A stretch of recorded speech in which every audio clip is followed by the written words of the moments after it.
Hello everyone. तो हम लोग जो सॉल्यूशन चैप्टर पढ़ रहे थे उसमें अब हम लोग को टॉपिक पढ़ना है एलिवेशन इन बॉइलिंग पॉइंट। इससे पहले हम लोग ने एक बहुत खूबसूरत सा लेक्चर क्या RLVP को हम लोग ने फिनिश कर दिया है। अगर आप लोग ने अभी नहीं देखा है तो ऊपर यूट्यूब पे सर्च करें हैं relative lowering in vapour pressure by IQ classes या बाय प्रत्युष सर, तो आप लोग को मिल जाएगा। तो चलिए हम लोग स्टार्ट करते हैं elevation in boiling point. Elevation in boiling point. अब एलिवेशन इन बॉइलिंग पॉइंट में भी देखो ये भी एक कोलिगेटिव प्रॉपर्टी है, ये भी number of moles of solute पे डिपेंड करेगी। किसमें? अच्छा, नंबर ऑफ मोल्स पे। तो क्या ये नेचर पे डिपेंड करेगा? नहीं, कोई भी सॉल्यूट हो कोई फर्क नहीं पड़ता। तो यानी ये किस पे होगा? Number of moles of solute, number of moles of solute dissolved in solvent. अब एक बात ध्यान देने वाली है, यहां पे जो सॉल्वेंट सॉल्यूट होगा वो कैसा होगा? Non volatile. कैसा होगा? Non volatile. तो हमारे पास जो सॉल्यूट होगा वो कैसा होगा? Non volatile. देखो नॉन वोलेटाइल मैं एक बार फिर से बता देता हूं, वो होते हैं जिनके वेपर्स नहीं बनते या बहुत कम बनते हैं। कैसे? जैसे मान लीजिए मेरे पास ये रहा एक कंटेनर, ये एक खूबसूरत सा कंटेनर आपके लिए।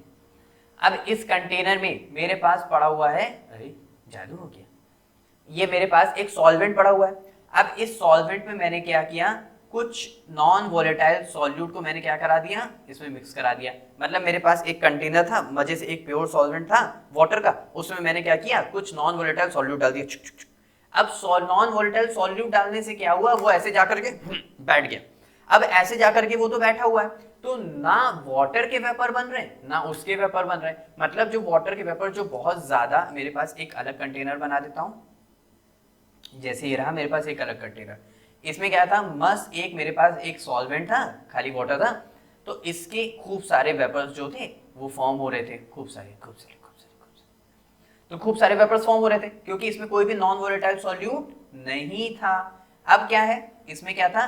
मैंने एक नॉन वोलेटाइल सॉल्यूट डाल दिया, तो इसके वेपर्स क्या हो गए? कम हो गए। तो ये जो वेपर प्रेशर में कमी आ गई, ये जो वेपर प्रेशर में कमी आ गई और मुझे टेम्परेचर बढ़ाना पड़ रहा है, मैंने नीचे से टेम्परेचर को क्या किया? इंक्रीज किया। ये क्या बनाया है सर आपने? ये टेम्परेचर है, हमारे यहाँ तो कुछ और होता है। तो ये जो टेम्परेचर मैंने यहाँ से इंक्रीज किया, इससे क्या हुआ? बॉइलिंग पॉइंट रेज कर गया। बॉइलिंग पॉइंट रेज किया तो इसीलिए एलिवेशन इन बॉइलिंग पॉइंट, यानी बॉइलिंग पॉइंट में क्या आ गई? इंक्रीज, यानी बॉइलिंग पॉइंट बढ़ गया, लेकिन वेपर प्रेशर क्या हुआ? कम हो गया। तो मैं यहाँ पे एक टर्म लिख सकता हूँ, जो हमारा वेपर प्रेशर है वो इनवर्सली प्रोपोर्शनल है किसके? बॉइलिंग पॉइंट के। किसके? बॉइलिंग पॉइंट के। अच्छा, थोड़ा और समझाइए। तो मान लो कि मैं इसमें क्या करता हूँ, इसका एक ग्राफ बना के दिखाता हूँ। अच्छा, ग्राफ भी है, ग्राफ बना के देखेंगे। ग्राफ में क्या है? एक साइड में ले लेता हूं वेपर प्रेशर और एक साइड में ले लेता हूं टेम्परेचर। एक साइड में ले लिया वेपर प्रेशर और एक साइड मैंने क्या लिया? टेम्परेचर। यहां तक समझ आ गया? आ गया। आगे देखें। अब एक बार बताओ, पहले मेरे पास एक सॉल्वेंट था, मस्त एक A मॉलिक्यूल था, उसके वेपर्स अच्छे खासे बन रहे थे। तो यानी मान लेते हैं पहले मेरे पास एक प्योर सॉल्वेंट रहा होगा। अच्छा, तो ये क्या है? Pure solvent. मैं यहाँ पे लिख देता हूं, ये है प्योर किसका? सॉल्वेंट का। अब यहाँ पे एक बात बताओ। अच्छा, क्या बताना है? हाँ, अब यहाँ पे ध्यान दो क्योंकि सबसे ज्यादा बच्चे ये गलती करते हैं, तुम्हें नहीं करना है। हाँ, यहाँ पे मैंने क्या किया? अब की बार एक सॉल्यूशन बना दिया, उसमें पड़ा हुआ नॉन वोलेटाइल सॉल्यूट, यानी अब की बार उसका वेपर प्रेशर क्या हुआ? कम हो गया। टेम्परेचर बढ़ाने पे वेपर प्रेशर क्या हुआ? कम हो गया क्योंकि बॉइलिंग पॉइंट इंक्रीज कर गया। अच्छा, अब यहाँ पे अगर मैं इसका ग्राफ बना के देखूं ऐसे और ऐसे, तो क्या हो रहा है? बॉइलिंग पॉइंट तो इंक्रीज कर रहा है लेकिन वेपर प्रेशर क्या हो रहा है? कम। तो बना के दिखा देते हैं एक बार, जैसे ये रहा और ये। अब ये प्योर सॉल्वेंट का है ना? किसका है? प्योर सॉल्वेंट का। फिर देखो एक बार ध्यान रखो, राउल्ट्स लॉ में हम लोग का जो प्योर का वेपर प्रेशर बन रहा था वो P नॉट A था। अब की बार यहाँ पे प्योर किसका है? बॉइलिंग पॉइंट का। तो मैं यहाँ पे T नॉट B लिख सकता हूं, लिख दिया। अब इसके बाद क्या है? अब की बार हमको किसका देख रहे हैं? सॉल्यूशन का। ये किसका है ग्राफ? सॉल्यूशन का। सॉल्यूशन का देखने, लेकिन अब की बार ये प्योर नहीं रहा तो मैं इसको TB लिख सकता हूं। अच्छे से समझ आया? तो हमारा जो यहाँ पे वेपर प्रेशर का ग्राफ बना है वो किसके रिस्पेक्ट में बना है? Delta TB is equal to final minus initial. Final क्या है? TB minus T0B। Final minus initial, TB minus T0B। अब यहाँ पे एक बात और ध्यान देने वाली, ये जो हमारा एक फॉर्मूला बन के आया है ना, ये हर न्यूमेरिकल में अधिकतर यूज होगा। किसमें? मैंने क्या बोला? हर न्यूमेरिकल में। तो इसको पकड़ के बैठ जाओ। कैसे पकड़े? ऐसे, हाँ ऐसे पकड़ के इसको अच्छे से बैठ जाओ। अब एक और बात देखते हैं यहाँ पे, मैंने क्या कहा था, जो हमारा डेल्टा TB है वो क्या है? एक कॉलिगेटिव प्रॉपर्टी। कॉलिगेटिव प्रॉपर्टी क्या होती है? जो नंबर ऑफ मोल्स पे डिपेंड करती है, यानी सॉल्यूट के। यानी हमारे पास डेल्टा TB ये भी किसी ना किसी एक कंसंट्रेशन टर्म के इक्वल होगा। कौन सा कंसंट्रेशन टर्म? मोलैरिटी। कौन सा? मोलैलिटी। कौन सा? मोलैलिटी। कौन सा? मोलैलिटी। अच्छा, मोलैलिटी क्या होता है? Number of moles of solute, number of moles of solute upon में क्या होगा? मास ऑफ सॉल्वेंट अपॉन में mass of solvent in K. Number of moles of solute upon में mass of solvent in K. G तो क्या है? Molality. अब एक बात बताओ, हम लोग का जो सॉल्यूट था वो कैसा था? Non volatile. कैसा था? Non volatile. तो यहाँ पे भी जो हमारा सॉल्यूट होगा वो कैसा होगा? Non volatile. मतलब ना हम उड़ेंगे ना तुम्हें उड़ने देंगे। अब ये रहा हमारा डेल्टा TB। अब मैं डायरेक्टली प्रोपोर्शनल का साइन हटा रहा हूं और एक कांस्टेंट ला रहा हूं। देखना है ध्यान से, एक कांस्टेंट आ रहा है, क्या आएगा? क्या आएगा? और आया KB। क्या आया? KB। अब ये जो KB है ये हमारा कांस्टेंट है, तो इसका भी एक नेम होगा। अरे बाप रे, इतने सारे नेम सर कैसे याद रखेंगे? KB क्या है? मोलल, क्योंकि मोलैरिटी से है ना, तो मोलल एलिवेशन। एलिवेशन कहां से? एलिवेशन इन बॉइलिंग पॉइंट से। और क्या है? कांस्टेंट, तो मोलल एलिवेशन कांस्टेंट। यहां तक परफेक्ट? परफेक्ट। अब इसका एक और नेम है, एक और नेम भी है। हाँ, क्या है इसका? एक और नेम है, अरे इबिलियोस्कोपिक कांस्टेंट। अजीबोगरीब नेम प्रजातियों के। इबिलियोस्कोपिक कांस्टेंट, क्या नेम इसका? Ebullioscopic constant. अब अगर ये एक फॉर्मूले में है तो इसकी कुछ ना कुछ यूनिट होगी। इसकी क्या यूनिट है? के यानी केल्विन। मोलैरिटी की यूनिट क्या होगी? मोल पर केजी। अब मैं इसको चेंज कर देता हूं, तो केल्विन किलो पर मोल। ये किसकी यूनिट है? ये है केबी की यूनिट। किसकी यूनिट है? केबी की यूनिट। मैं यहां पे लिख देता हूं, किसकी यूनिट है? ये केबी की यूनिट है। अच्छा, हम लोग को केबी की यूनिट भी पता चल गई। ये फॉर्मूला हमारा मेन फॉर्मूला है, इसको बहुत ध्यान से बस मतलब समझ लेना, क्योंकि यहीं पे अगर गलती करोगे तो वही बात है, शिकारी आएगा, दाना डालेगा और तुम्हें फंसना नहीं है। अब यहाँ पे कभी कभी, अच्छा एक बात बताओ, अगर मैं कभी कभी मेरे दिल में ख्याल आता है, अगर मैं मोलैरिटी को यहाँ पे क्या कर दूं? 1 कर दूं। अगर मैं मोलैरिटी को 1 कर दूं तो मेरा क्या हो जाएगा? Delta TB is equal to KB। अब यहीं से क्या होता है? KB की डेफिनेशन बनती है कि व्हाट इज KB। अच्छा, CBSE के पेपर में ये सबसे ज्यादा पूछा जाता है कि KB क्या होता है। ध्यान से सुनना, एकदम ध्यान से, ध्यान से, ध्यान से। when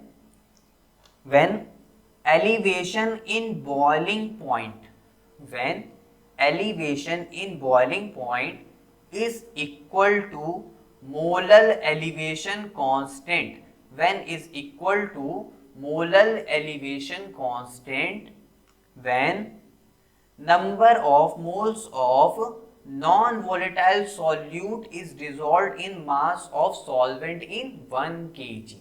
क्या बोला? एक बार फिर से, when elevation in boiling point is equal to Kb when molality is 1, इतना भी लिख सकते हो, या फिर when elevation in boiling point is equal to, ये क्या है हमारा? molar elevation constant when number of moles of solute, कैसे? non volatile solute dissolved in mass of solvent in kg।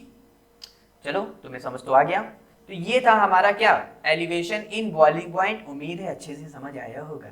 अब हम लोग कर लेते हैं इसके कुछ क्वेश्चंस करने से और क्लियरिटी आएगी कि हम लोग फॉर्मूले को कैसे अटेम्प्ट करेंगे या फिर फॉर्मूले के साथ कैसे डील करेंगे।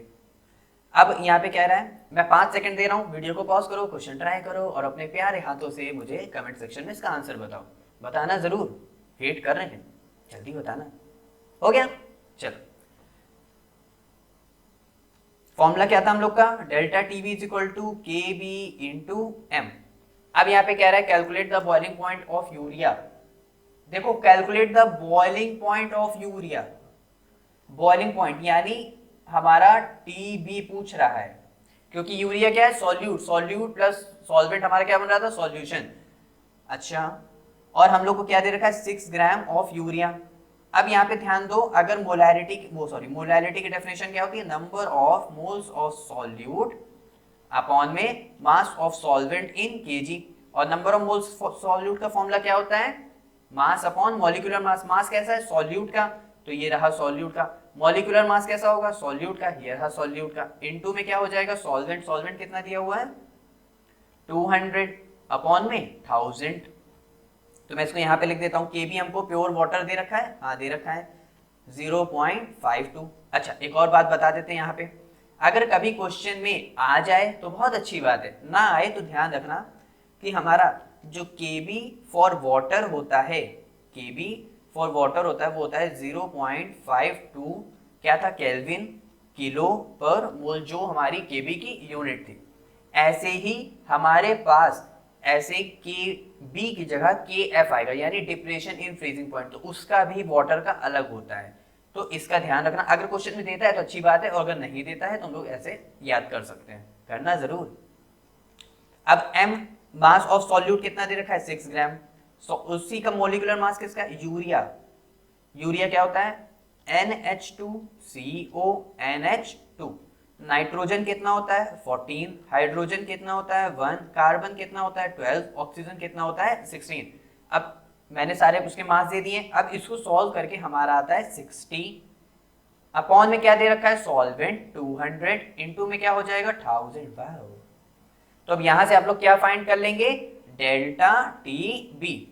लेकिन हम लोग को क्या पूछ रहा है, टीबी। तो डेल्टा टीबी का हमारा एक और फॉर्मूला था, वो क्या था, जल्दी से बता दो।